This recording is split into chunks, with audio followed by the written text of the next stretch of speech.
What's happening, arcades? This is Danny, the Ultrasonic Player, welcoming you to another amazing episode of Pokémon Rewind. And for those of you who are new and just stumbled upon on this podcast, what this podcast is all about is that it is a podcast where we here at the Arcade Archives get a chance to cover the story arc of the Pokemon anime. And in the case of what we're doing right now, we are going to be covering a specific story arc, which is Season 2, Adventures in the Orange Island. And with me on this amazing trek through the Orange Island is my good pal and partner in crime fighting, Joshua the Ubernerd. Hello, everyone. I'm so proud of Danny. He introduced the podcast so well. I'm going to cry. Oh, my God. I'm going to cry. He's so wonderful. Oh, yeah, I know. I try to really make a good impression on my master. Again, the student has now finally is becoming the teacher. That's I love right. it. I love it. Are you trying to sound like Joey Wheeler from Yu-Gi-Oh? Are you trying to sound like Joey Wheeler from Yu-Gi-Oh? A little bit. I was trying to go for a little bit of Joey Wheeler, a little bit of Konohamaru, a little bit of both. It sounds good. It sounds good. Oh, man. I try, man. Thank you so much for that intro. That's really awesome. So welcome, everyone, to the Pokemon Rewind Podcast.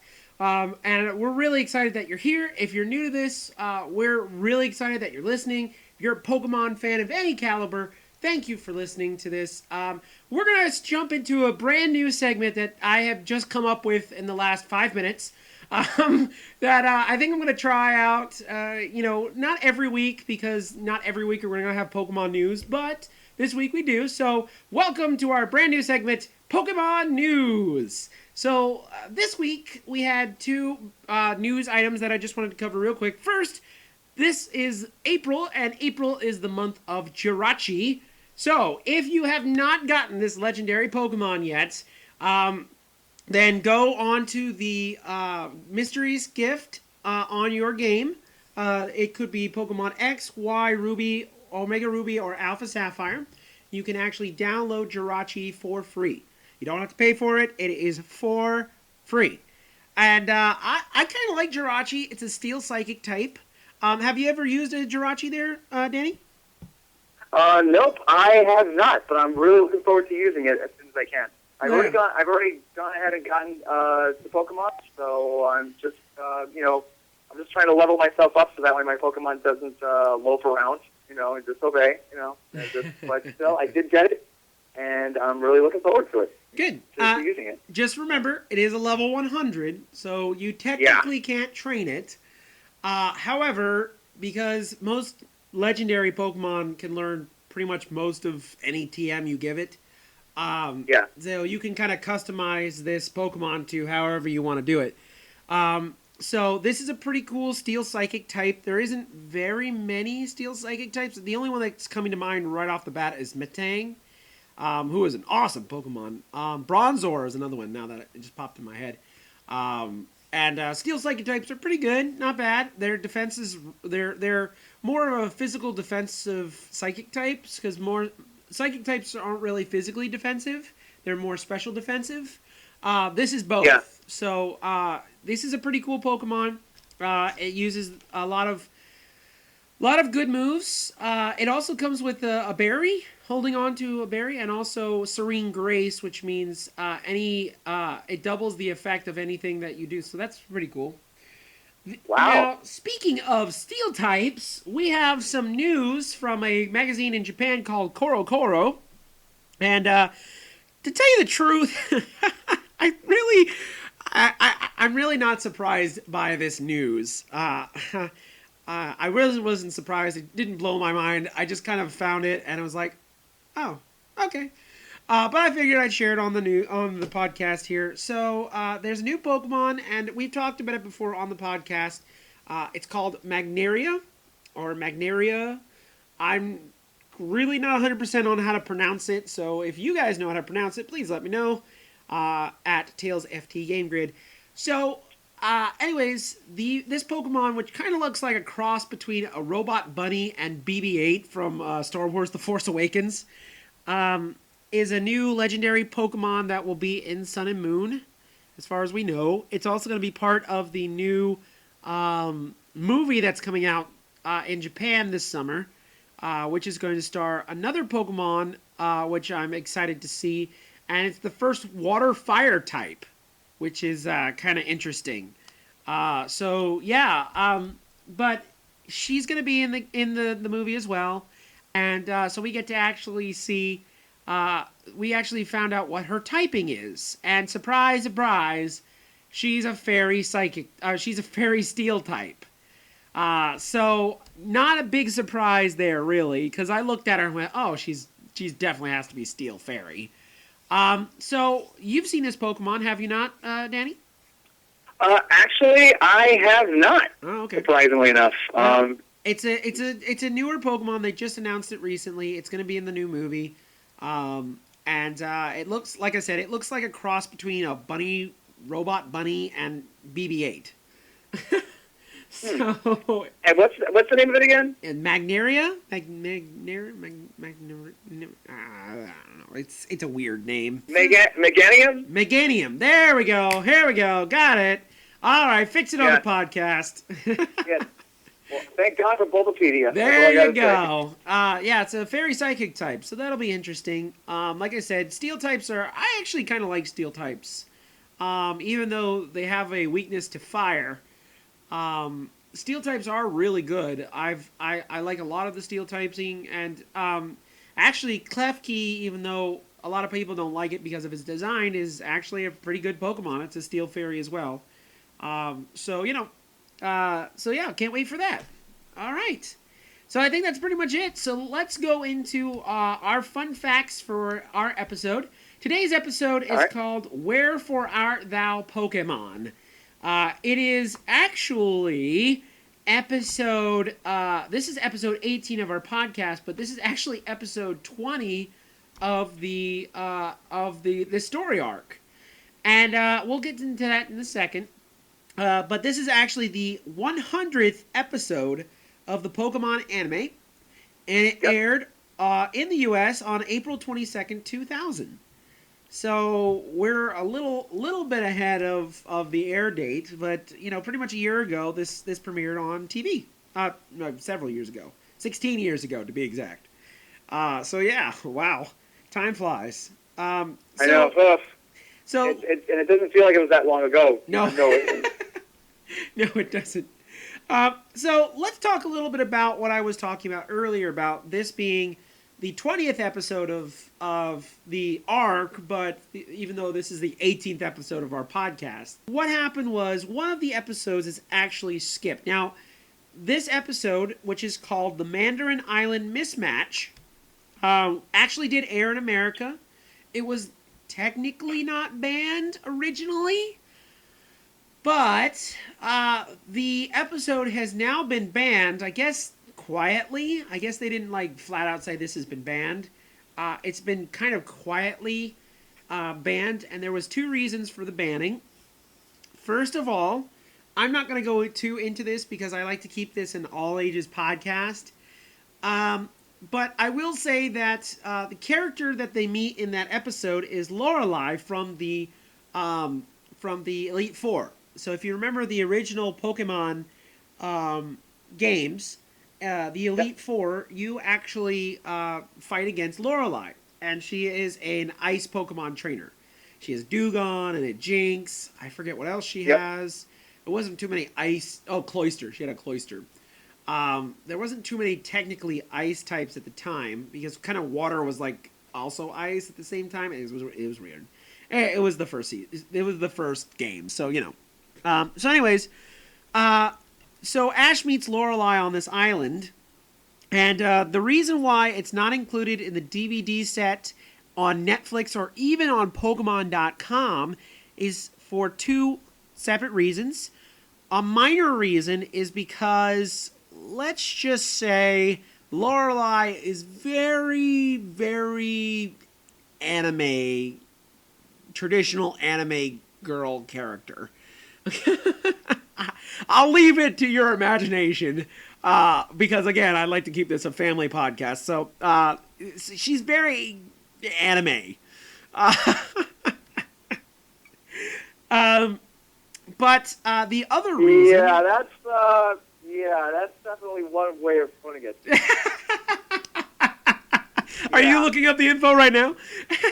Yes, and I knew she looked kind of familiar. I knew she looked kind of familiar, or because I felt like I had seen her before, but I couldn't quite place it. Right. So, yes, she is very anime. Traditional female anime character. But the other reason is because her Pokemon in that episode is Jinx. Now, I know a lot of you out there are like, Jinx? Well, what's wrong with Jinx? Well, for those of you who don't know, Jinx has a very dubious distinction of having, is looking very racist as a character. I won't go into it too much, but that's the big reason why this episode was cut. So instead of doing what they did in Dragon Ball Z where they turned Mr. Popo blue, they just banned the episode entirely. So you cannot find it anywhere. Now, one of these days, I might actually want to do like a series of episodes that were cut. But as of right now, because they're a little bit harder for other people to find, that's why I'm skipping all the banned episodes, is because unless you really look deep, it's going to be very hard to find some of these episodes.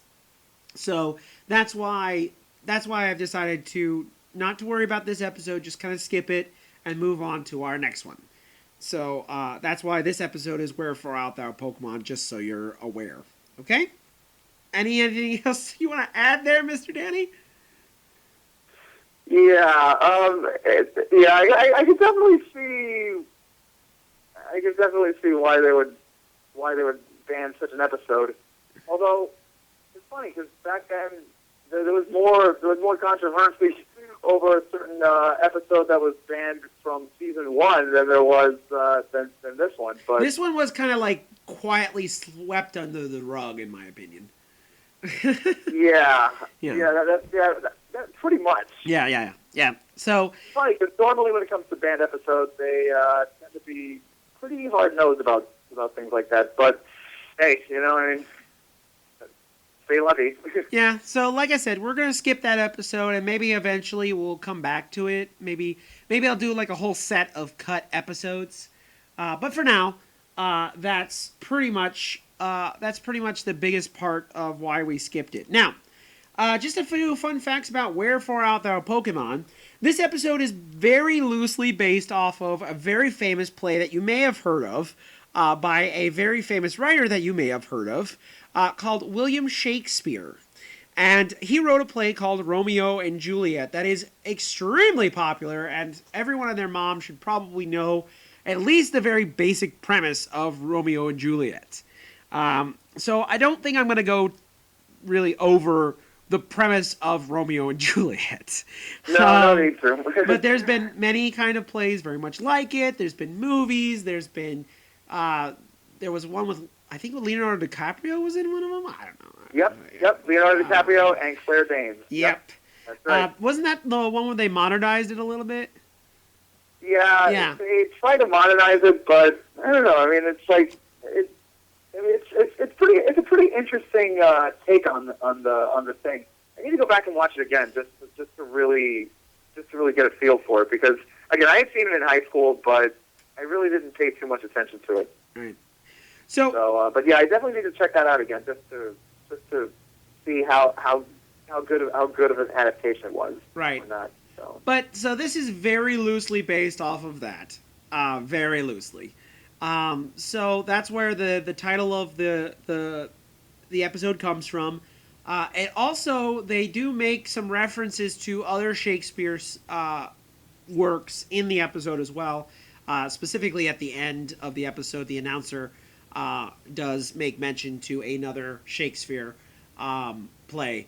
So it's very, very kind of, it's just kind of throwing out there. However, there's also a reference to another very famous play, more of a musical actually, that is in this episode as well. That's very similar to Romeo and Juliet.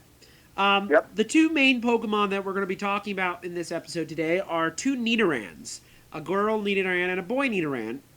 And these two Nidoran are called Tony and Maria. And this is a reference to the musical West Side Story, which is also based off of Romeo and Juliet. So there you go. Right. So, you know, everything comes Maria, I from always think of that Santana song with that Wyclef Jean had done. Maria, Maria. Don't worry, it's family friendly, so you don't have to worry about the song being split because it's not. But whenever I hear the name Maria, I try to think of that song. Whenever I hear the name Maria, I don't know what I think of. Actually, I'm kind of jumbled. But anyways, that's pretty much the biggest part of this episode. Now, we've already talked about a little bit, so I'm not going to go into Nidoran. However, I will open the Pokedex real quick and just go ahead and scan for Nidoran boy and Nidoran girl. So here we go. Open the Pokedex. Nidoran, male. Its horn is larger than the female's, and its horn attack is quite powerful.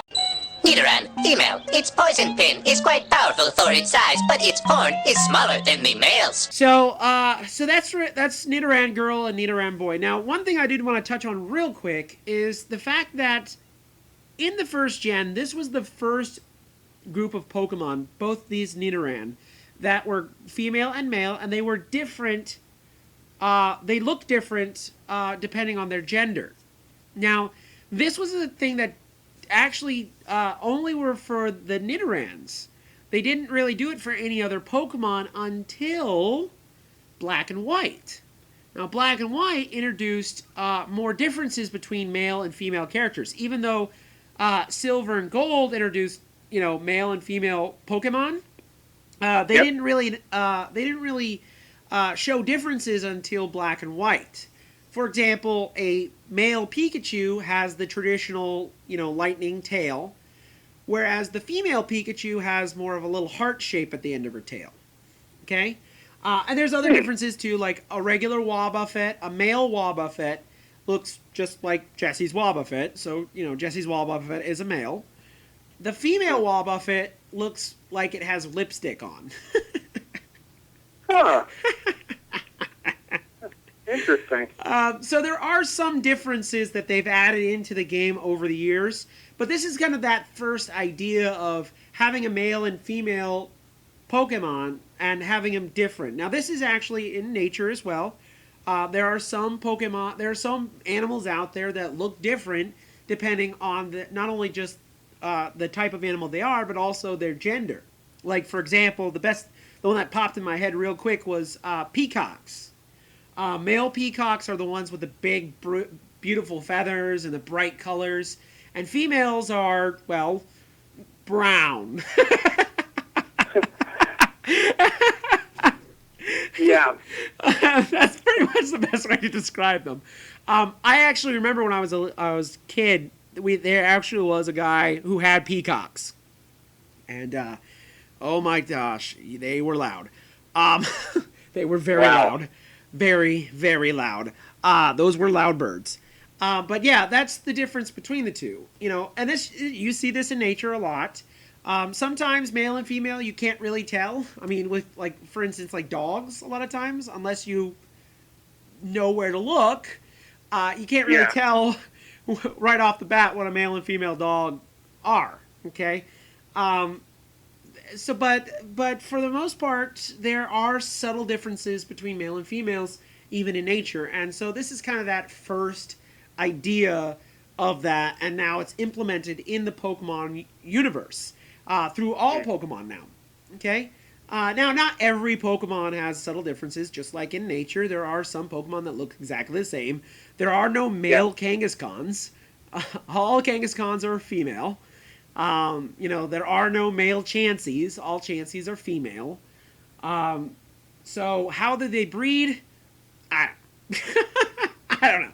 Yeah. But some things are just best left, just some things are best left unsaid. I mean, why not? So, but anyways, that's just a little bit thing I wanted to put on. So, did you know about this whole differences between male and females?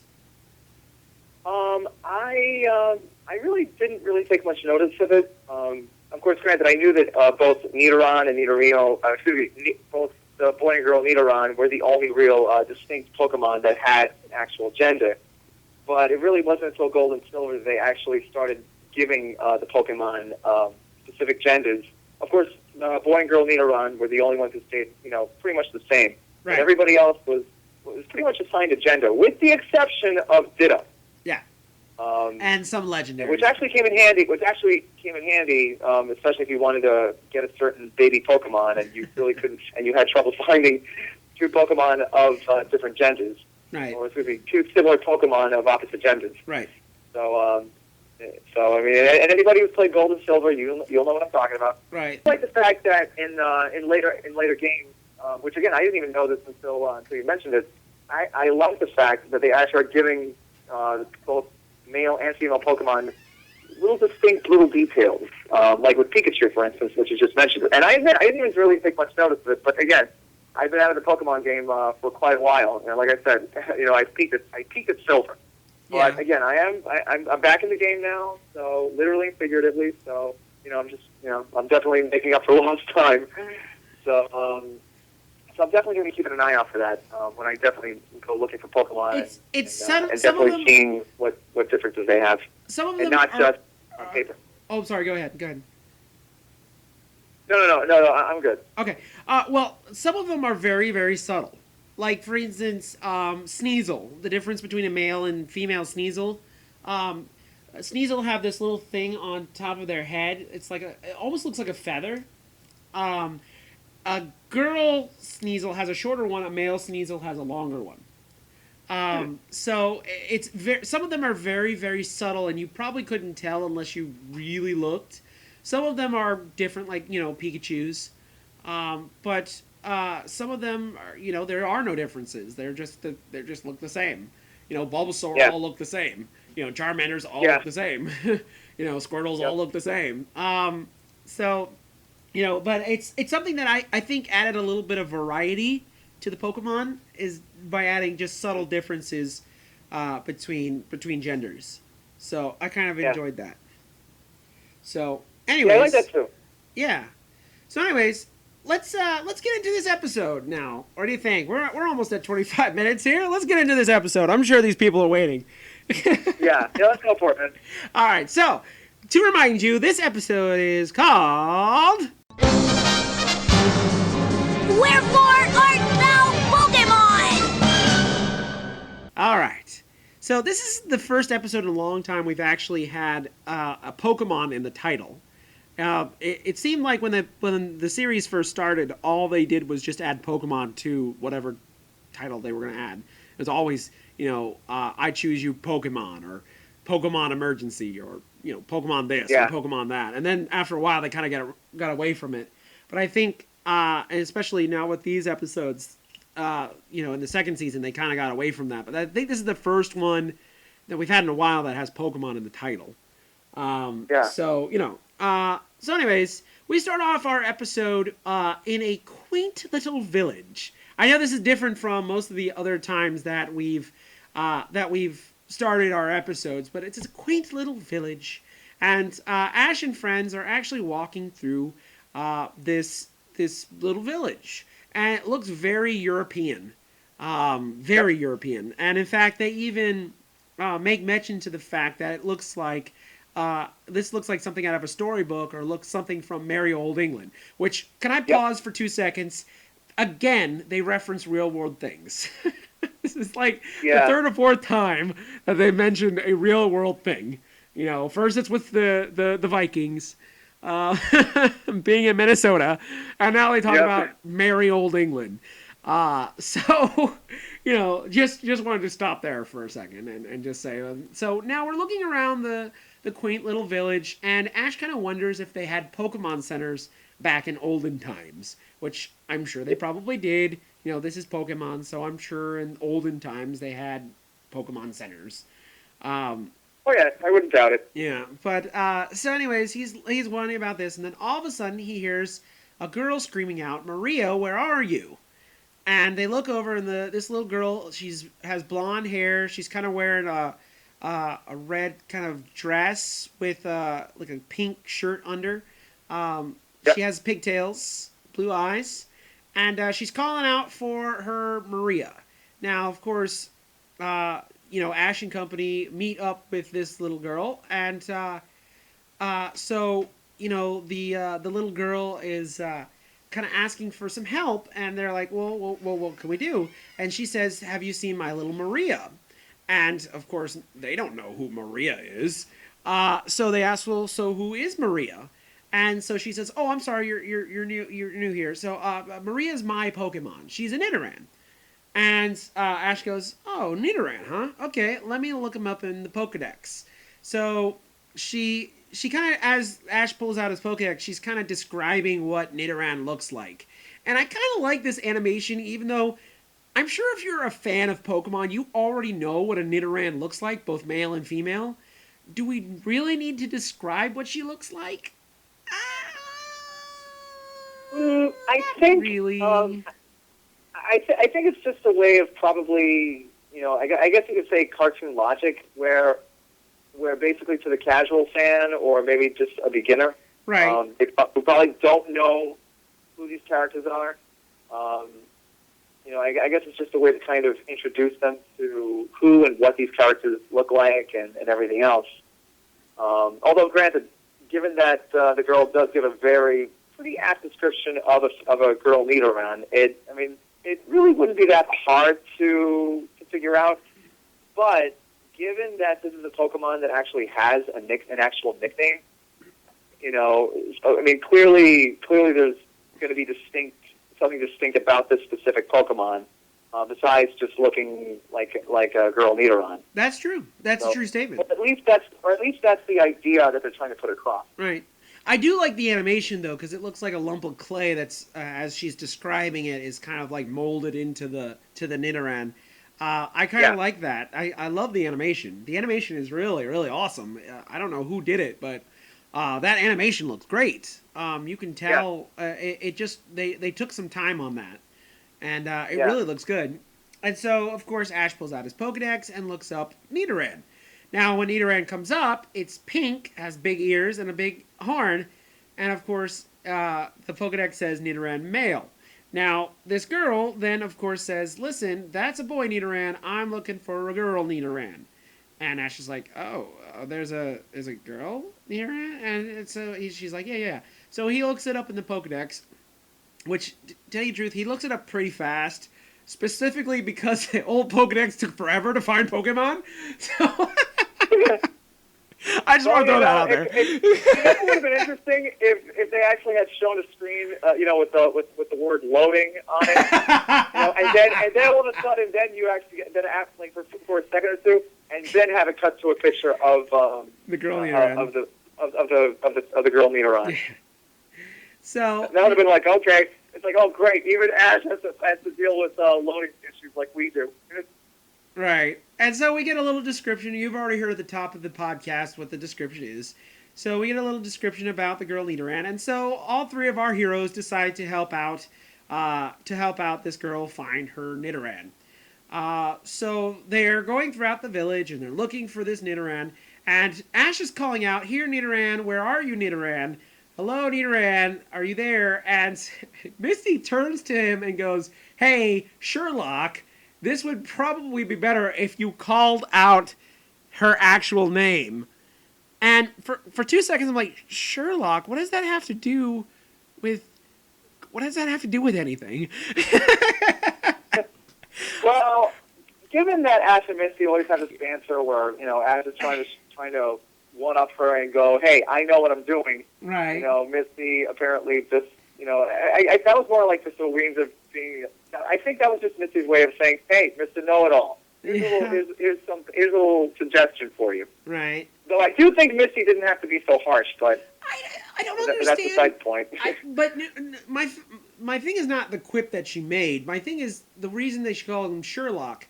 That really makes no sense because they're not really like looking for clues or trying to solve a mystery necessarily. They're just kind of looking for this Nidoran. So I don't understand how that kind of falls into place with this episode.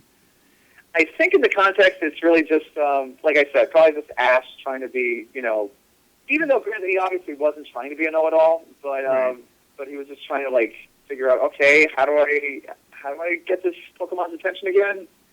Even though, yeah, I mean, he pretty much heard it straight from the girl, what the Pokemon's name was, but again, it's Ash. I mean, and he's not at the point where he's still at a point where it takes a while for him to figure things out, or that is to say, he's very slow on the uptake. Right. So, anyways, then of course Ash starts calling out Maria's name, and then we get a couple shots of everyone trying to look for Maria. Pikachu's looking around. Tracy's looking around. I love that Misty goes, "Yo, Maria," which I'm sure is probably another reference to West Side Story.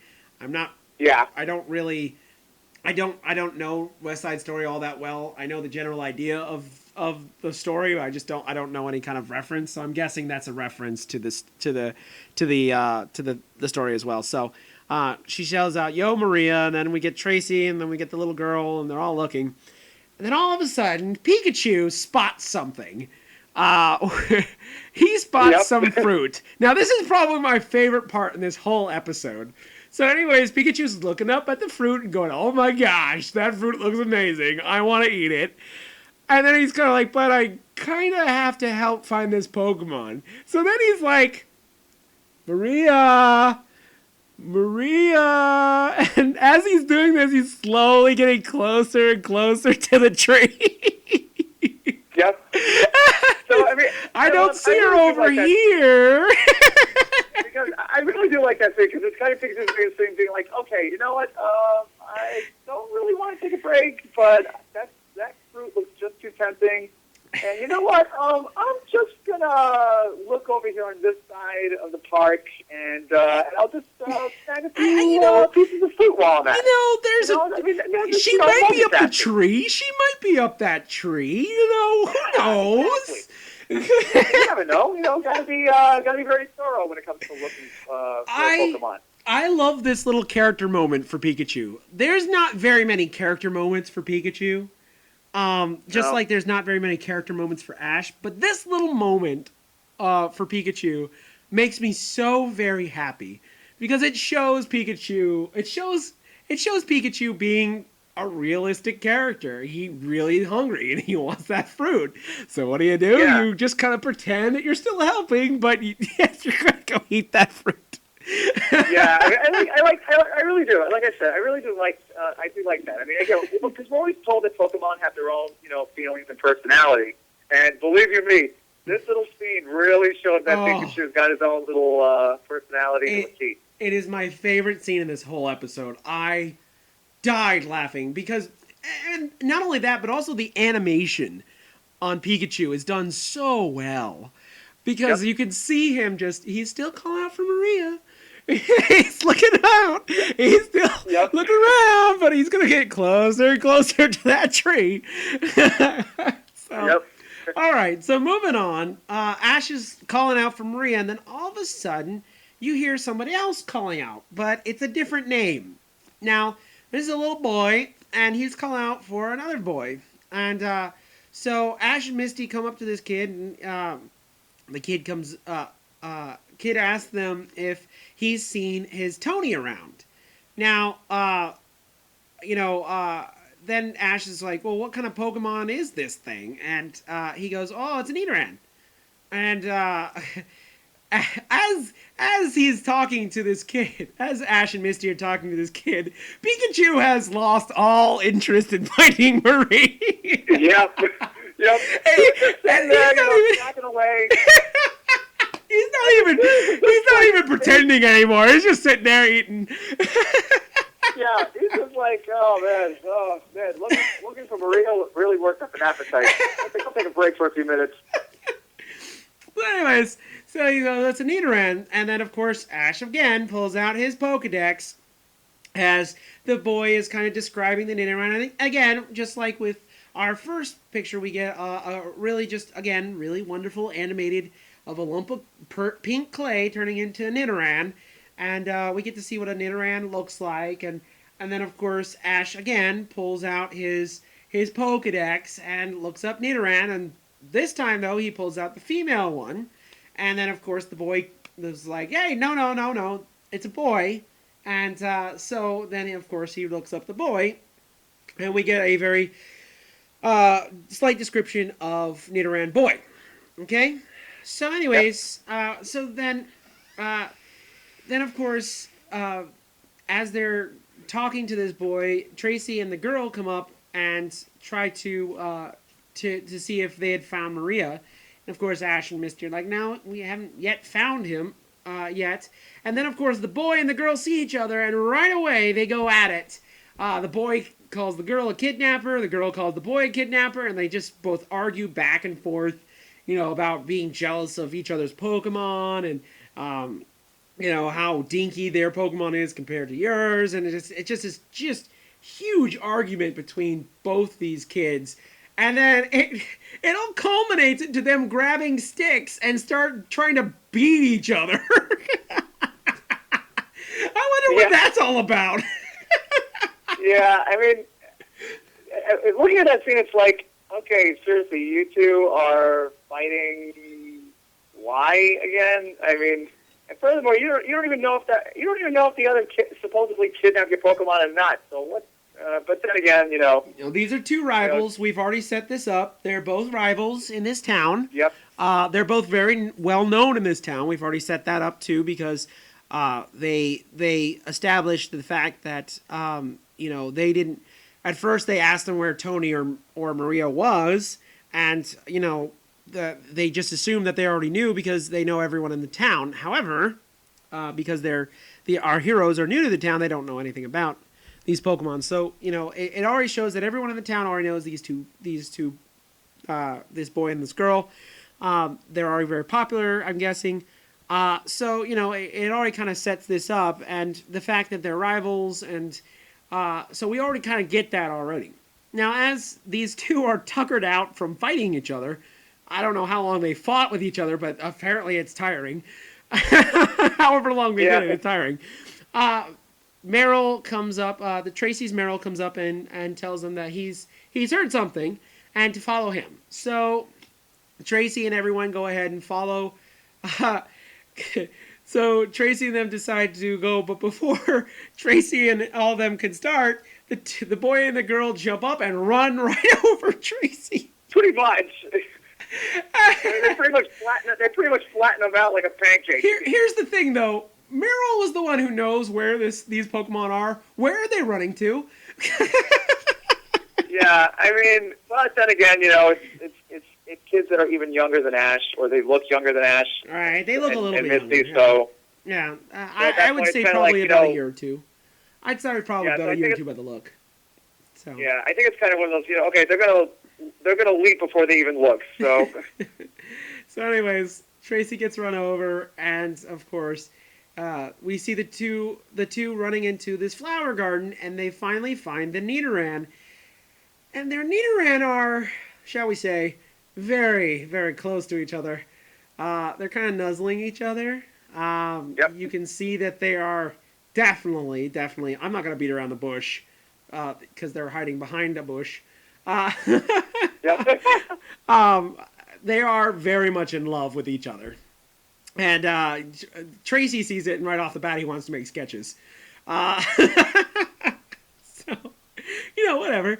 So the Nidoran boy, I guess they're talking sweet to each other, and the Nidoran boy goes behind one of the bushes that they're in front of and grabs a rose and gives it to the girl. Which, at first, you think that he's just giving it as a present, but they start eating the rose. Yep.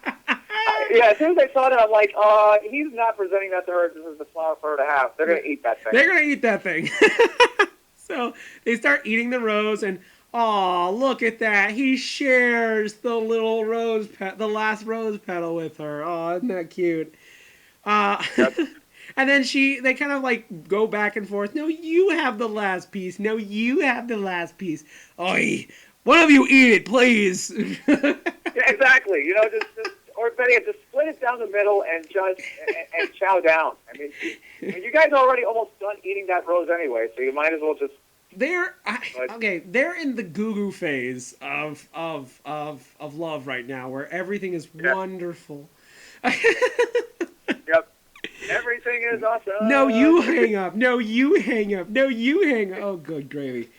Yep. So yeah. Anyways, so the boy and the girl are kind of awing about their two Nidoran in love, but then they kind of notice each other, awing about it, and they're like, no. So they grab their Nidoran and kind of separate the two as they walk by, and then you see the two Nidoran kind of trying to reach for each other, and so it's just a heartening sight that these are star-crossed lovers, that their owners don't get along. So then we get into this sandwich shop, and I know it's a sandwich shop because it actually says sandwich on there. Yeah, pretty much. Do you think this is like the Pokemon World version of Subway? Probably, or at least close to it.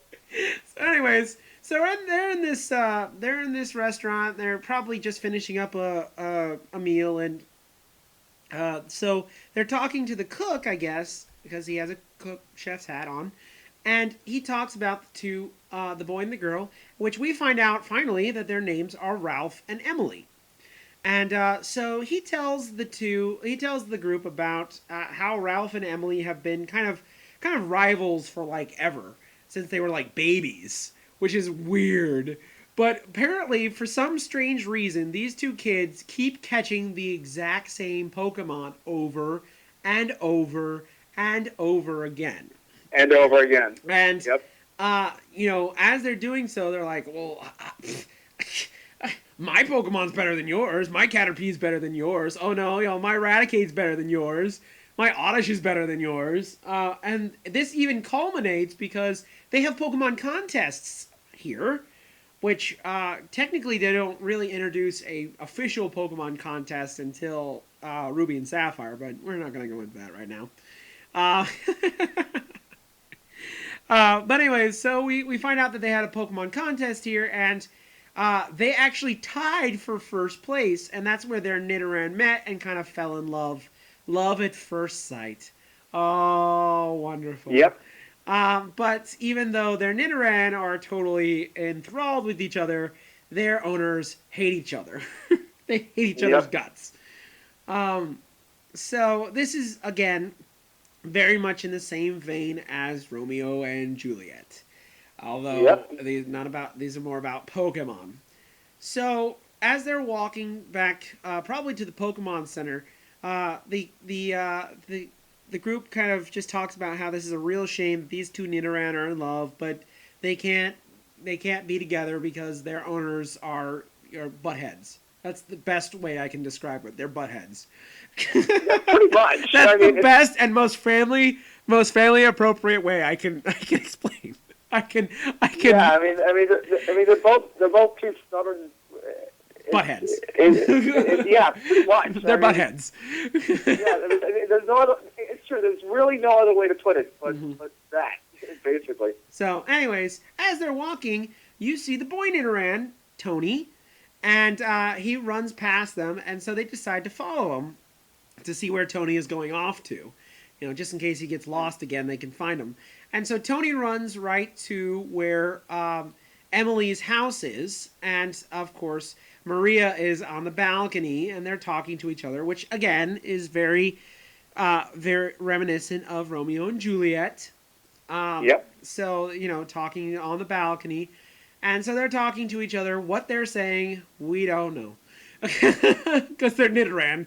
We don't know what they're saying. We don't have Meowth with us, but according to Misty's female intuition, they are talking sweet talk to each other, which actually I'm not going to discredit Misty's female intuition. No. And surprisingly enough, I wouldn't either. Of course. But mainly that's because of season 1, which again involving Ash's Butterfree. You know, when we get to that episode, we'll talk about that more. But yeah, when it comes to Matters of the Heart, I wouldn't question Misty all that much. Not too much. Yeah. Well, anyways, so then Ash is like, well, how do you know they're talking sweet talk? And then Misty goes, well, because I'm a romantic. And you can see Ash's expression, like, oh yeah, okay. She understands the matters of the heart, and Ash's expression is priceless. And of course, Ash is like, well, how come? How come you know all this? And, she says, it's because you're not mature. And of course, Ash is like, well, of course I'm mature. I'm so mature. I am so mature. I'm so mature. And Misty goes, well, you'll understand one day when you grow up. And of course, Ash is like, oh, I'm already grown up. And Pikachu's just like, it's okay, buddy. It's all right. It's fine. It's good. Just get over it, bro. Yep. I see his reaction. It's just hilarious. And Pikachu's like, Ash, come on, man. Snap out of it. It's all right, Bo. Snap out of it, dude. Don't worry about it. It'll come. Just wait till X and Y. So anyways, we go back to Tony and Maria, and they're talking to each other, and, probably talking sweet talk to each other. And then all of a sudden, Tony looks up, and Emily comes out with a bucket of water and says, this ought to cool you off, Romeo. Again, making reference to Romeo and Juliet.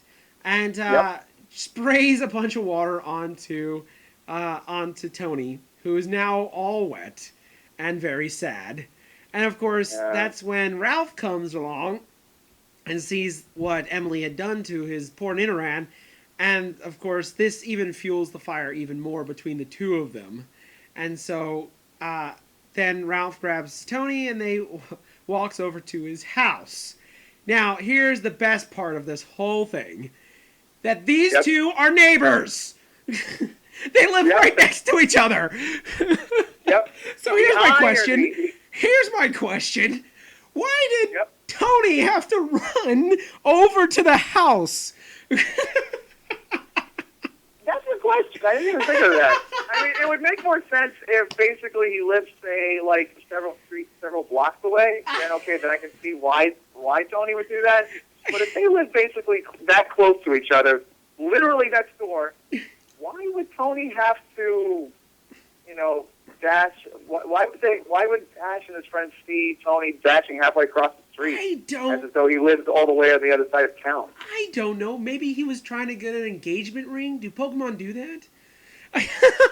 I guess so, or maybe just the Pokemon equivalent of an engagement ring. I don't know. Anyways, so then of course our heroes see this and they're kind of like in awe about the fact that they're next door neighbors. Yep. And that's when Misty's like, all right, I'm going to do something about this. And Ash makes up a very good point. I want to add this. He makes a very good point. But that's none of your business. And Misty's like, oh no, I'm making it my business. Yep. And the most important thing in the whole world, Misty's like, because the most important thing in the whole world, and then Ash breaks in with, is catching Pokemon? She goes, no, it's love, stupid. Yep. She says, you are such a big baby. And then here we go again with Ash just kind of like, I'm not a big baby. Am I Pikachu? Pikachu's like, shake it off, bro. Shake it off. It's okay. It's all right. Just keep moving. I think it's just like, look, Ash, how about if we just focus on just helping out, okay? Even though, I mean, again, who knows what Pikachu's thinking, but I'm pretty sure Pikachu's thinking, like, come on, Ash, come on, just snap out of it, man. It's all right, man. It's all right, bro. Just walk it off, bro. Walk it off. That was my father's rule for anything. So if you broke your arm, just walk it off. Yep. So there you go. Walk it off. That's what Pikachu was saying. Walk it off, Ash. Walk it off. Yeah. So all right. So as Misty is bent on fixing this, and they all walk away. Then, of course, who is hiding in the bushes behind them? behind the bushes that I guess they were hiding behind. But of course, Team Rocket. Team Rocket. And they're all kind of heard this whole situation, and they're excited because there's a set of a boy and a girl Nidoran, and they want to give this set, very neatly wrapped, I might add, to the boss for kind of like a present to the boss. Yep. And both Meowth and James kind of make this whole plan about giving the prize, giving this prize to the boss. And as they're talking about this, Jesse just sighs about all the weird comments they made and just says, "Well, if this is a prize, then I got the booby prize." I'm like, ha, yep. ha, ha, ha, ha, ha, ha. So anyways, also, one of the fun facts that I found out from Bulbapedia was for our next scene, we are treated to our Pokemon Center. Now, in the Bulbapedia thing, the fun facts part, it said that the Pokemon Center sign outside of the center looks very much like the Nintendo logo. Now, I'm looking at it right now. It kind of looks like the Nintendo logo. Not really, because the Nintendo logo is an oval shape. This is more of a kind of a fancy rectangle, more. Yeah. But I guess it's kind of like that, maybe. I don't know. Yeah, I mean, I think, and maybe because the village or the town that Ash and his friends are in has that sort of like quaint medieval kind of vibe to it. Right. I guess that sign is designed that way just to have it be in keeping with the look of the town. I think. I mean, I would imagine that'd be the case. Well, but I can also see it as like what do they call it? I guess like a nod. Like a tongue in. Well, kind of like in comic books, like when artists kind of put them, like when artists like literally draw themselves into a panel. Or they draw something they draw something that they like in the background. No. Actually, more like they draw a picture of themselves. Oh, okay. Yeah. In the panel. Right. As sort of like an artist's wink, or kind of like a tongue-in-cheek type vibe. And right. I don't know if the animators on the show just decided to do that as a little nod to Nintendo's logo. Yeah, I mean, it's possible. It's possible. I mean, I know a lot of artists, even me myself, I tend to like to do that too, where I put little nods to things that I like into comics. I'll give you an example. In one of my comics, I won't tell you which one, so you can go look at my Tales from the Game Grid. In one of my comics, I actually make a nod to Mystery Science Theater. One of the newer comics that I did recently. There's a clock in one of the comics, and on the clock it says Gizmonics Institute. I purposely put that on there as kind of a nod to Mystery Science Theater and kind of like a little Easter egg, for fans. I mean, Marvel movies nowadays do that, where they put little nods to other Marvel things inside. Like for instance in Iron Man 2, when they put Captain America's shield in there, it's kind of a little nod to, even Disney movies have been doing that as of late, where they put little nods to things. Like for instance in Big Hero 6, when they go to the police center, there's a wanted poster for Flynn Rider, on the bulletin board there. It's stuff like that. So just like little nods to things that people like.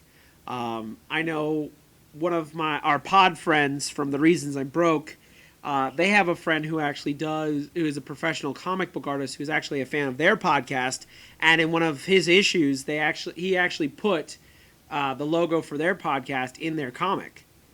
So it's just like a little nod to things that you like. I like to do it myself, where I put like little nods to other things. In the comics, so that it's just like little Easter eggs for people to find. So all right, so we go into the Pokemon Center, and I just want to note something, that Misty is writing a letter, and she is actually humming the tune that you're listening to. So the background music, she's humming that exact tune.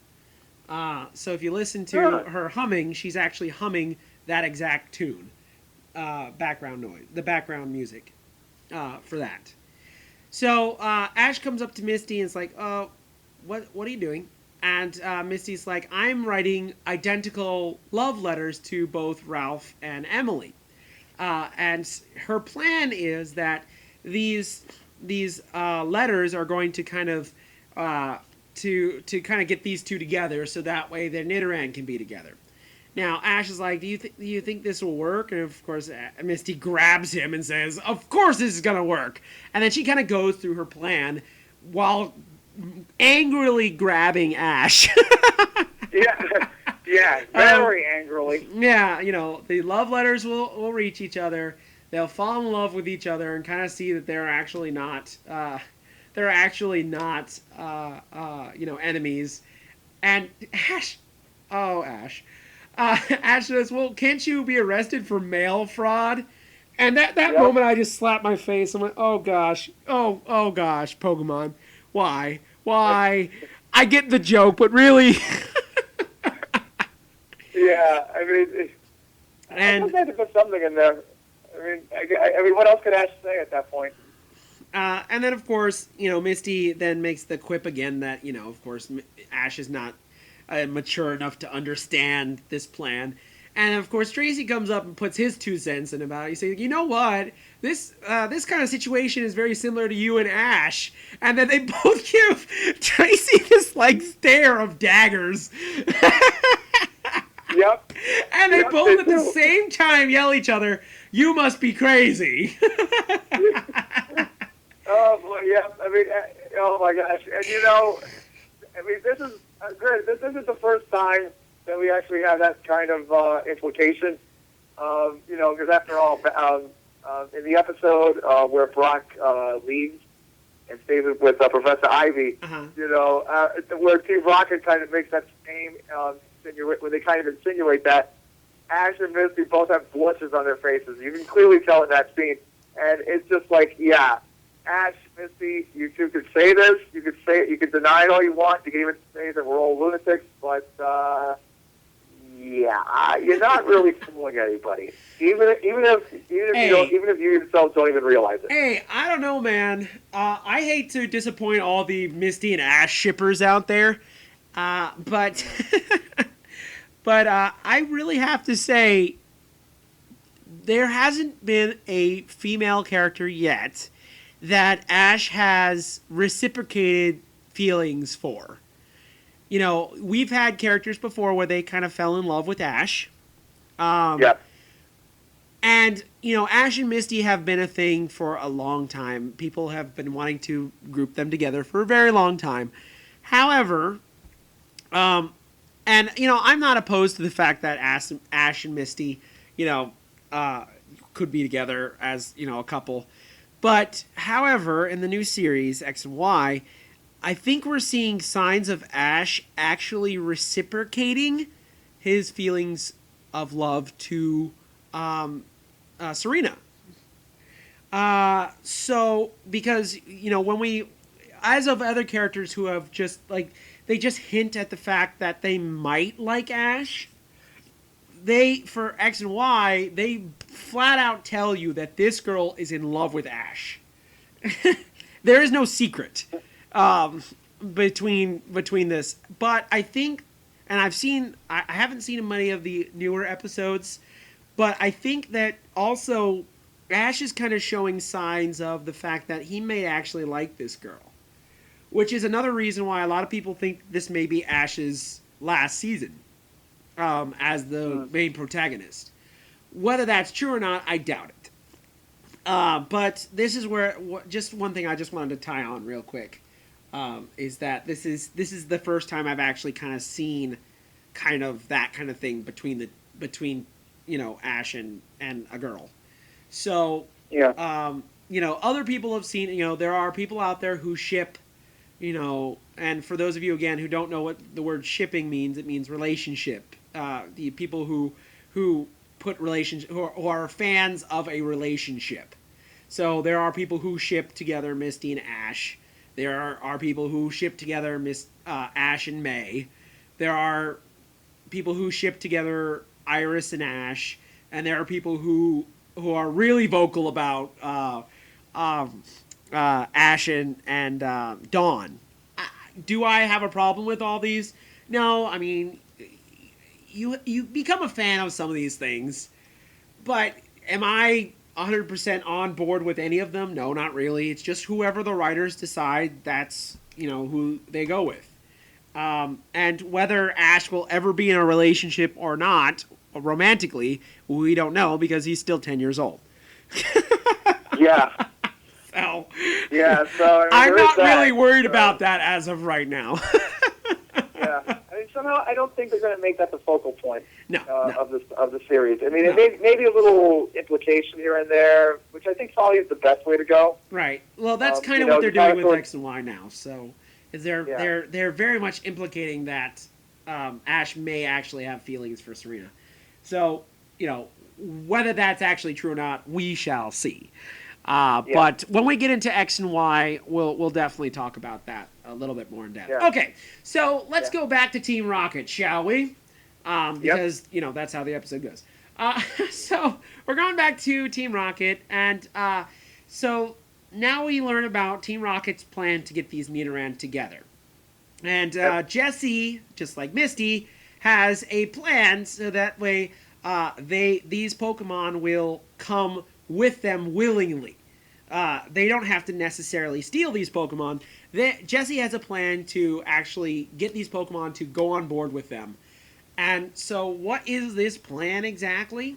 Well, they're going to get Meowth to actually talk to these Nidoran and kind of convince them to come with Team Rocket. Now, just like Ash, Jessie, James, and Meowth are kind of wondering how Jessie knows how to fix all this. How Jessie knows that these Nidoran are actually going to come with them. And Jessie then talks about the fact that she has had her share of heartaches, that she has been through lots and lots of things, and apparently her whole past life is filled with colored pencil colors. Yeah. It's like rejection on top of rejection and all this and whatnot. But apparently she Jessie keeps getting... We actually learn about a love affair that she has with somebody later on in the series. But let's not deal with that yet. But we talk about the fact that she is being dumped by all these men because she is nasty and evil. Yeah. Well, of course you're going to be dumped. Yeah. I can't imagine why anybody would want to turn her down flat, but I guess there must be a reason. Wink, wink. And then, of course, Meowth says my favorite line, of course, which is, no wonder you're such a nut job. And, of course, Jessie gets angry and kicks both of them, even though James had nothing to do with what Meowth said. So, very angrily, Jessie tells Meowth to get to it. And so we get a scene of the bedroom here, and we see, of course, Maria's laying down in her little basket, and she hears Meowth kind of scratching on the window. And she goes up to Meowth, and Meowth kind of says, "Hey, would you like to be with your boyfriend? Because I can make that come true for you." And then it cuts to another scene of Tony, who is already kind of scratching at the window, kind of trying to get out of Ralph's bedroom. And, of course, Meowth jumps in and goes, "Hey, I know a way for you to be with your princess." And, we don't actually see their answer, but, Meowth is trying to sweet-talk them. He's trying to be the great Poké negotiator that he is.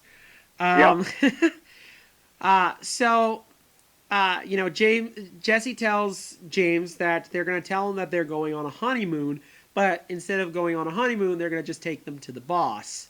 And so that's the whole plan. And, James is like, "Well, isn't that a little dirty?" And Jesse's like, no, this is not dirty.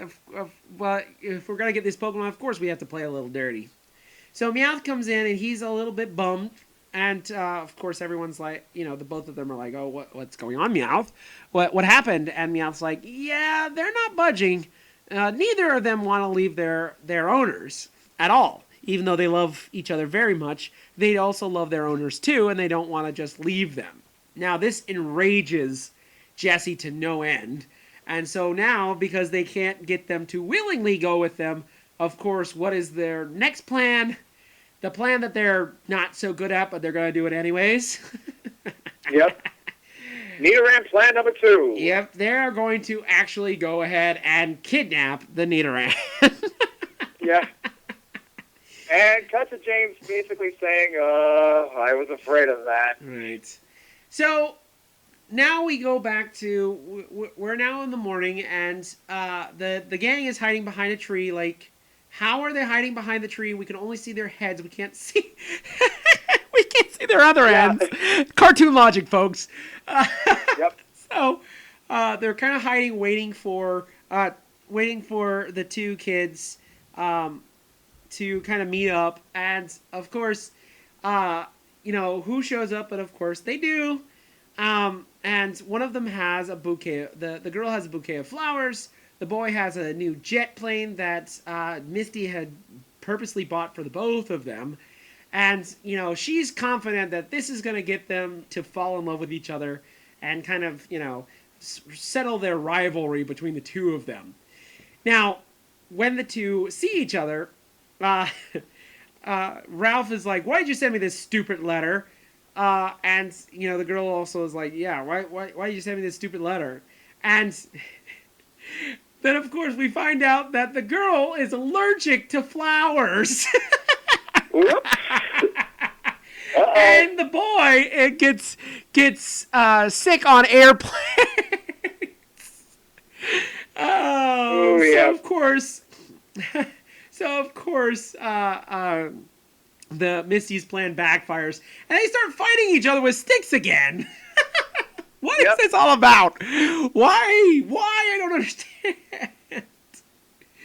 Well, I guess they can't really have them just, getting in a fisticuffs, I guess. So they have to kind of find a way around that, I suppose. Yeah, and then, of course, they can't, Ash and Tracy can't believe what happened. She's like, Ash is like, Misty, you said this was a surefire plan. And Misty's like, well, I did say that I get them together, and that did happen, technically. Yeah. Yeah. Ash is like, well, whatever. Yeah, because even though Ash doesn't particularly look surprised by this, I mean, he kind of already had a feeling that the whole thing was going to fall flat on its face anyway. Right. But so as they're doing that, we hear church bells in the background, and we see a bride and groom kind of walking up past the group, and as they're walking by, Ash and company, and even the boy and girl kind of like, congratulations, yeah, good luck out there and whatever, and, catch more Pokemon probably. Ash. Yep. And but as we get closer, as the camera gets closer and closer to the two of them, we notice that who is this? None other than Jesse and James in disguise. And then they start doing a little rhyme, adding to their already lengthy Team Rocket spiel. And they grab the two Nidorans and, of course, reveal themselves as Team Rocket. And, of course, they do their motto. And as they're doing the motto, a giant wedding cake comes out of nowhere. How in the world did they hide this giant wedding cake? Cartoon logic. That's the best way to describe it. Cartoon logic. Because science. That's why. Yep, exactly. So, of course, Jesse and James reveal themselves. And they're going to try to get away with these Nidoran. And instead of Meowth saying his usual... Meowth, that's right, he says, hurry up and cut the cake. Which, I'm not going to lie, even though this is a fake cake, it does look delicious. I'm not going to lie. Yeah. Yeah, it really does. If only the cake wasn't spanky. Right. So, as this is happening, the cake does split in half, and we reveal that inside the cake, which was hidden underground, is their balloon. Yep. And the balloon has a little heart with an arrow through it, and little cans at the bottom, just like your traditional marriage ceremony. And so, of course, Team Rocket is trying to get away with the two Nidoran. So they decide to go after them. And, the boy and the girl are all sad about the fact that Team Rocket has stolen them. Now, Ash and Tracy go after Team Rocket, while their owners just kind of sit there and go, oh, crap, what's going, what are we going to do? And Misty turns around and goes, you know what? If you two haven't been fighting, this would have never happened. If you two would just have made up and, stop fighting with each other, then maybe, just maybe, this wouldn't have happened to them. Now, Misty tells the two, Tracy and Ash, why are you standing there when Ash and Tracy had already kind of left a little bit, but they're looking down at something, and we see that these are the cans that were at the bottom of Team Rocket's balloon. And of course, I don't know why, but Team Rocket, Meowth probably, because he only has 3 fingers, didn't tie the cans tightly to the balloon. So of course, now they have a way to actually follow the Team Rocket. Now, we cut to Team Rocket, and they're trying for some reason to get these Nidoran into wedding clothes. Now, I don't understand why. It makes no sense to me. Okay, they say that they're trying to make them look the best for the boss, but yeah, really? Do they really have to be in wedding clothes for that?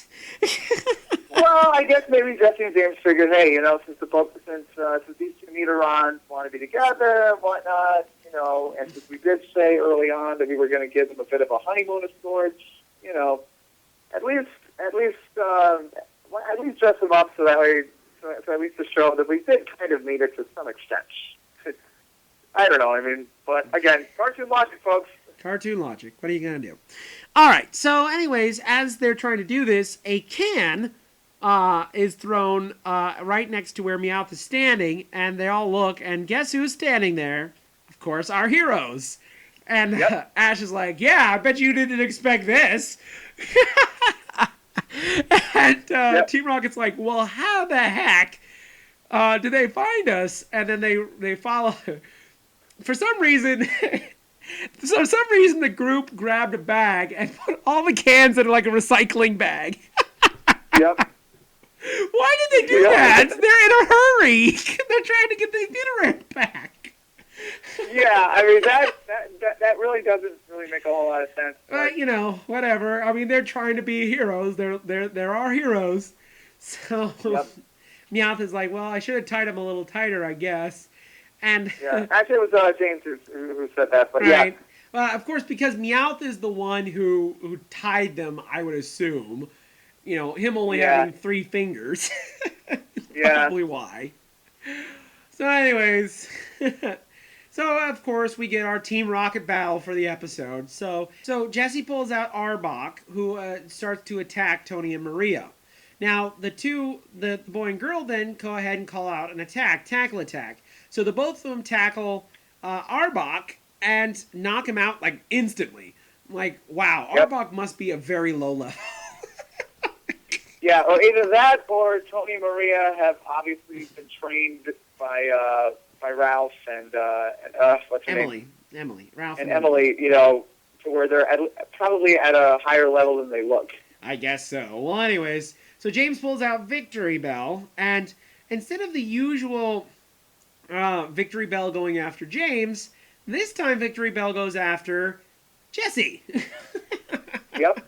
So the last time we saw Victory Bell, before last week's episode, Victory Bell went after, a couple episodes ago, Victory Bell went after Meowth. Now I guess it's Jesse's turn now. Yep.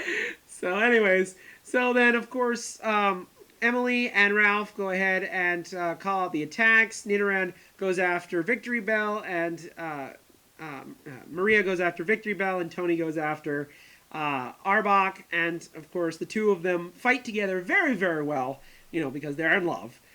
Because, love makes you fight better somehow. I guess. That's a thing. That's a thing that happens. So, Yeah, I mean...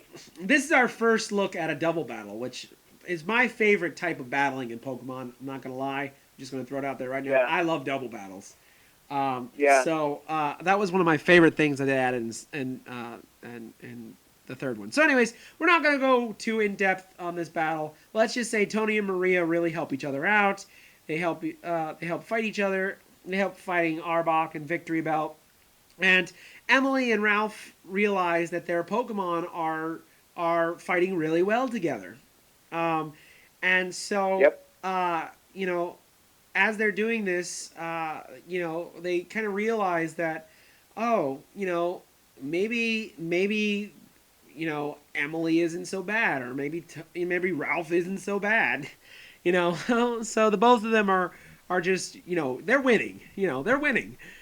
But of course, Team Rocket isn't all that hard anyways, so. No.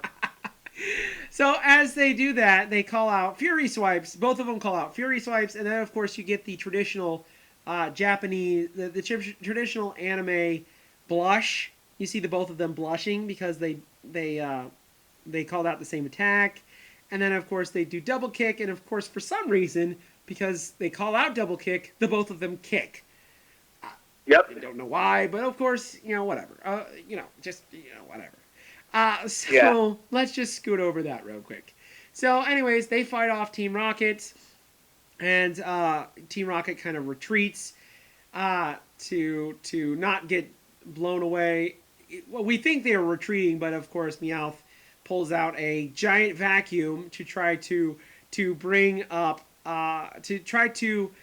suck up all the Pokemon. Now, this is another one of my favorite parts of this episode. And I guess both my favorite parts of this episode are from Pikachu. Because Pikachu does something very smart. So, to make sure that none of the Pokemon get stolen, he grabs a branch and allows himself to get sucked up to where the vacuum is. Now, he puts the branch in a way, so they don't actually show this in the animation, I guess because they didn't maybe have the budget or whatever. But Pikachu turns it in a way so that when he goes up to the vacuum, the branch kind of blocks it from him going in. And so Team Rocket just stares at the fact that Pikachu has done this. And then Pikachu gets this wonderful, wonderful grin on his face. Yep. Because you know what's coming up next. Yep. Oh, yeah. So, I have to say, that is probably my favorite animation in this whole episode, is Pikachu's expression of, hey guys, guess what's gonna happen? Yep. It's like, hey guys, you know what happens next now? Try to take a wild guess. It's awesome, and I do like that Pikachu got a little strategic. Well, yeah, strategic, right, but also a little mischievous. And this is something that I think Pikachu has lost in the newer seasons, is that Pikachu has a mischievous side to him. We see that mischievous side a lot in this episode. First with him, kind of scooting to get to the fruit a little bit. And then later on, this part right here where he just has this just wonderful smile of, he knows he just won. Yep. He knows that there is no way, the Team Rocket is going to retaliate from this. No. So he just has this wonderful grin on his face. And it's probably my favorite animation in this whole episode. Just a wonderful, just wonderful look for Pikachu. And now we think that this is the end, but the Thunder Shock just kind of stuns everybody for a second. And Misty calls out Staryu. Now Staryu does Tackle Attack, which to me kind of looks like Rapid Spin. But it doesn't exist yet because we're still in the first 3 games. So, yep. But Staryu breaks through the balloon, and of course, Team Rocket blasts off again, and we don't see them for the rest of the episode. So, Misty says goodbye to everybody, and tells Team Rocket never to meddle in the affairs of love again. And Misty kind of makes this kind of scolding look at the two of them, and you see it in their face that they're kind of like, oh crap, we're about to get a lecture.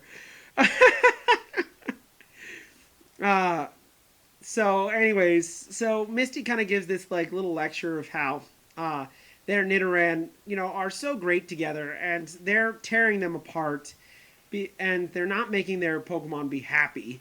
And so they kind of realize this, and they kind of learn their lesson, and they don't want to say goodbye. They're like, well, we don't want to say goodbye to our Pokemon. And then it's kind of like, Tracy's like, duh, guys, you are next door neighbors. Why in the world would you say goodbye to your Nidoran?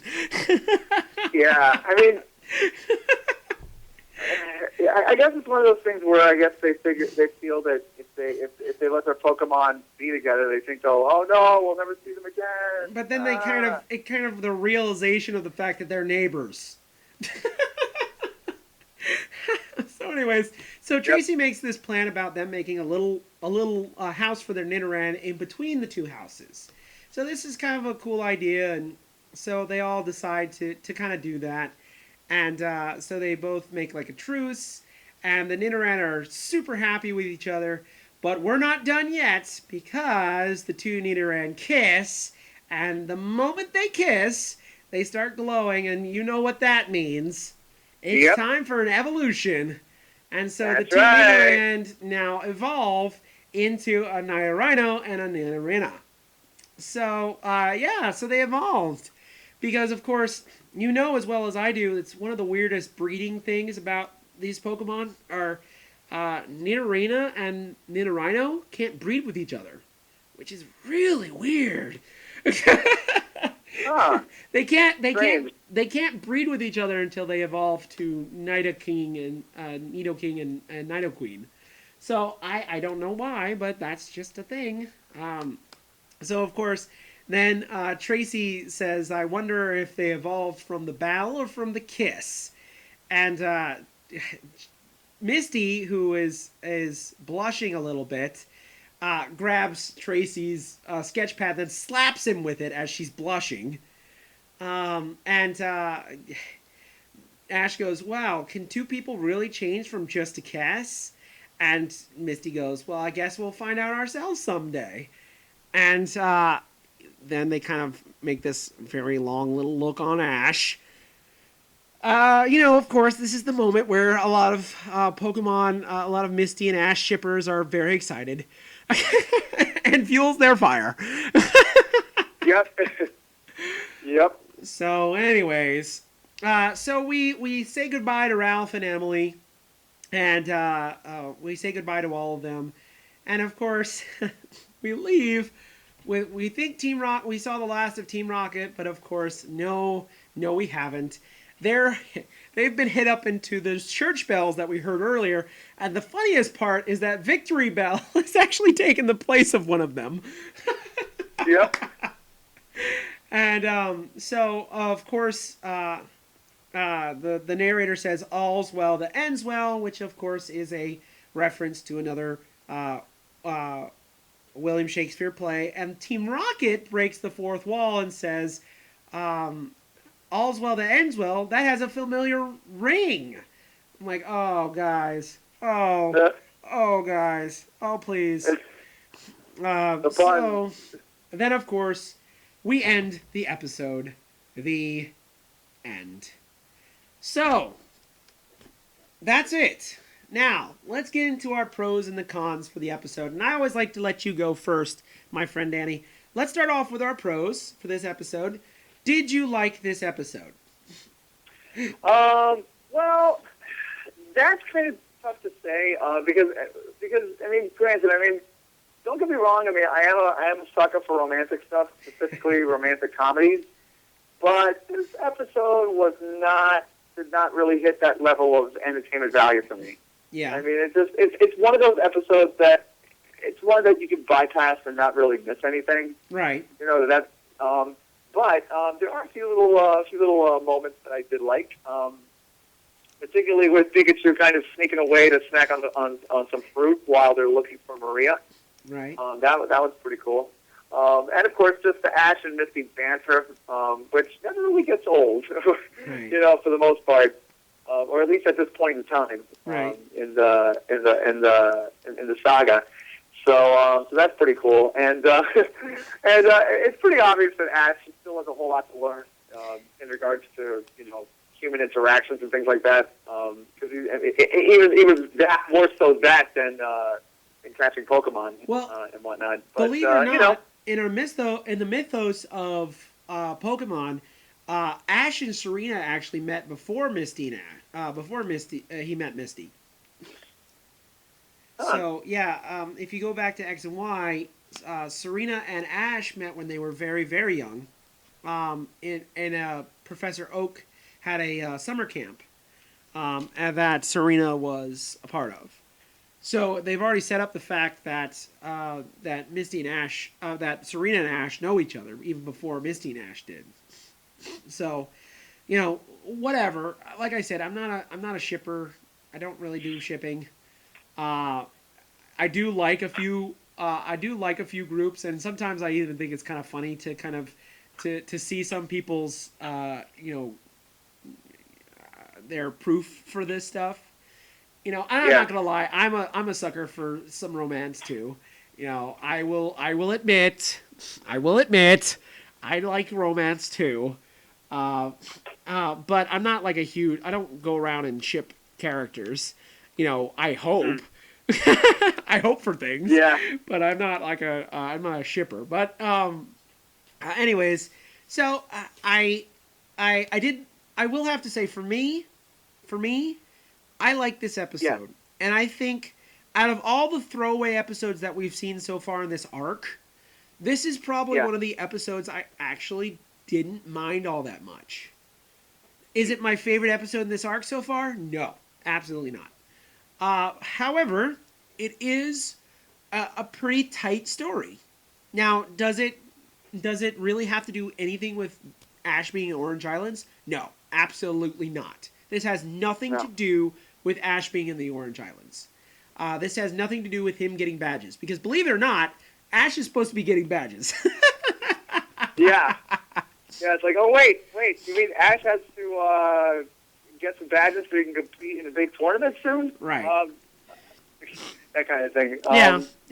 That's a thing that's supposed to be happening in this arc. So, but out of all the throwaway episodes that we've seen so far in this story arc, because again, I think a lot of, like I said last week, I think a lot of these throwaway episodes were put in just to make this arc a little bit longer, because they were really stalling for time for the second gen to come out. This was there was 3 years in between the original games in Japan and the second generation. There were 3 whole years. Yeah. Okay, and they really had to fill. I mean, they probably finished the first season a lot quicker than they thought they would. So, like a lot of animes, they had to make a kind of a bridge so that they could give time for the games to come out. Okay, so there are a lot of throwaway episodes. Last episode, I was not a fan of it. I was not a fan of that episode. It was very rough to get through. This episode was a little bit of a joy, actually.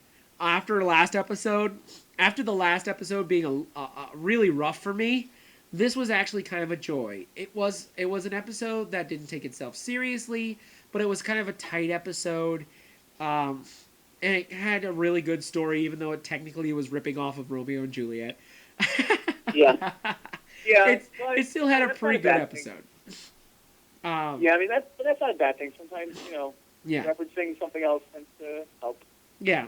So, as for my cons for this episode, I could really only say that because it's a throwaway episode. It has nothing to do with the Orange Islands. I mean, heck, they were on an island, but it was so big that we couldn't tell. Yeah. So, yeah, and whatever island they were on was a lot bigger than the usual islands they go to. Right. Very big. So it's a pretty big island. So, as for this episode, I liked it. I did. But as a throwaway episode, I don't really care much for throwaway episodes a lot of times. But this one was probably the best out of the three, if not anything, just because of Pikachu.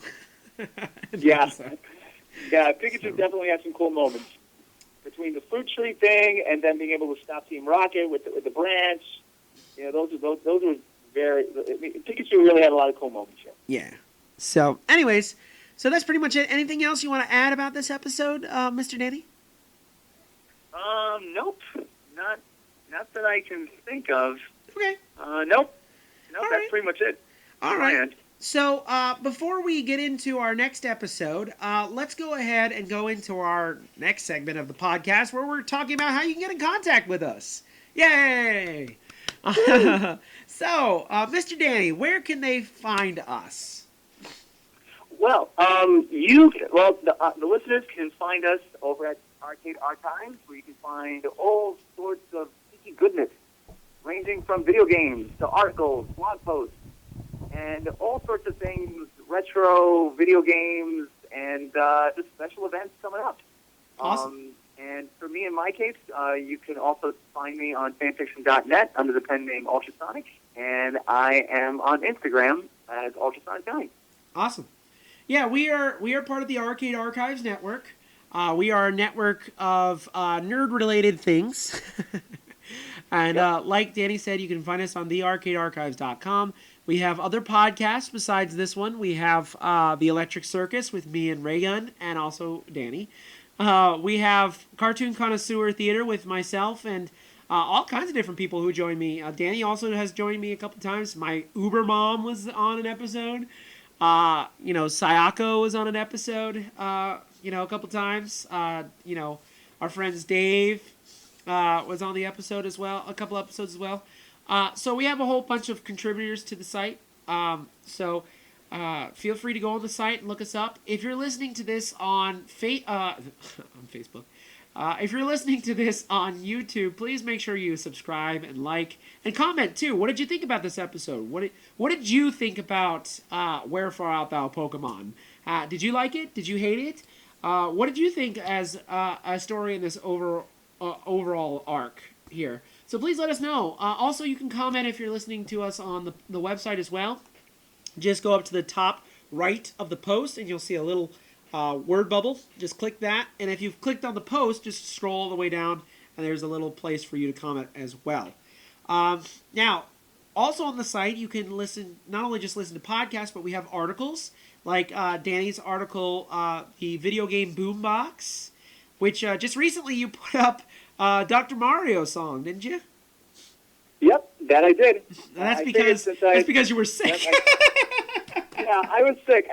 That, along with the fact that I was looking for a song to use for this month's video game Boombox, and I was kind of overstumped, and I realized, oh wait, I just got over the flu, so why not go with Dr. Mario? And I'm glad I did.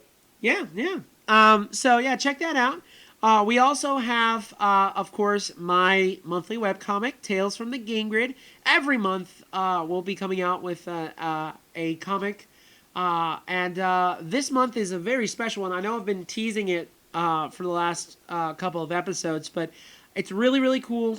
It's going to take me a little longer to get it out than I thought it would. But it's going to be really cool when you guys see it. I'm very excited about it. We are bringing back a very, very popular video game character who has been on the podcast before, and it's actually one of my favorite video game characters. She will be joining us again on Tales from the Game Grid, so look out for that. I think that was a pretty good tease. What do you think? Oh yeah, that was pretty good. All right. So also you can find us on Facebook, facebook.com/arcade1981. or facebook.com/Tales from the Game Grid. You can also follow us on Twitter at Arcade A Network. Again, that's at Arcade A Network. You can follow me on Twitter at TalesFT Game Grid. Again, that's at TalesFT Game Grid. Also, you can follow us on Instagram at the Arcade Archives Network. You can follow us. We try to post at least once or twice a week. So, and anything new that comes up, we always announce it. So make sure you're checking that out. And thank you again so much for listening. We are so happy. We have a whole bunch of followers and a whole bunch of listeners out there. But we do want you to comment, so please leave comments, and we will definitely read them on the next podcast. So, all right. I think that's about it. Anything else you want to add to where they can find us? Nope. I think we got it covered. All right, great. So, on the next episode of Pokemon Rewind, we are going over an episode called Get Along Little Pokemon. In case you couldn't tell, we're going to have a little bit of a Western next time with this Pokemon. Now, this episode I've seen before. So, Ash and Company are still on the same island, believe it or not. But they decide to go on they decide to help out a Pokemon Magnemite rancher as he is trying to get his Magnemite to a Pokemon Center that has lost some power. So what's going to happen? And is Team Rocket going to try to steal those Magnemite? Yes, the answer is yes. Yes, they will. They will try. Yep. So it looks like it's going to be up to Ash to saddle up and teach those farmers a lesson. That's right. So in just a moment, we're going to give you a little bit of a tease for that episode. So thank you again so much for listening. And why don't you say goodbye to the people, Mr. Danny? All right. So thank you so much to everybody out there for listening. And as always, keep playing like it's 1981, and also keep playing with power because there are no limits. Best wishes, everybody.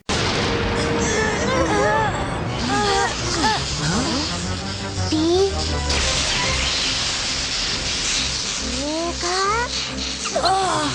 Are those Magnemite? Magnemite, the magnet Pokemon, is able to float through the air and emits thunder wave through its magnet-shaped units located on its sides. I wonder what a bunch of Magnemite would be doing all the way out here.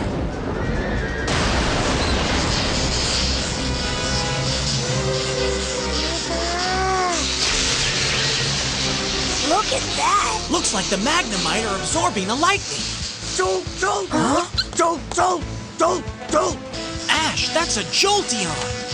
Jolteon, the lightning Pokemon. When angered or frightened, the hairs on Jolteon's body become like needles that are fired at its opponents. It absorbs charged atoms and can produce 10,000 volts of electricity.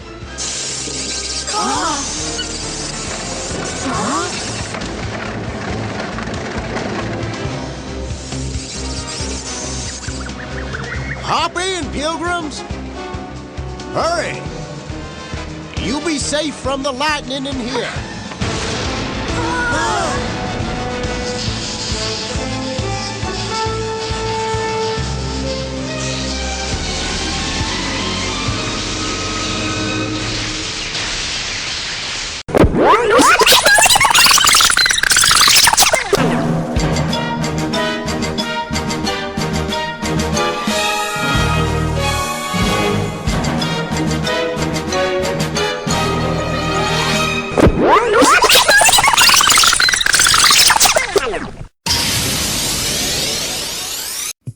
Thank you for joining us for this Arcade Archives Network video. If you like this, please make sure to subscribe to this channel and leave comments below. If you would like more, please go to thearcadearchives.com or zowiekerpowie.com.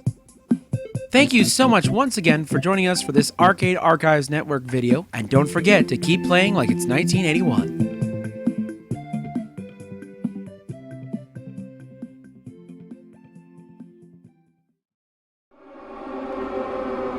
Message from headquarters. This is a Rebellion production and is part of the Arcade Archives Network. That is all.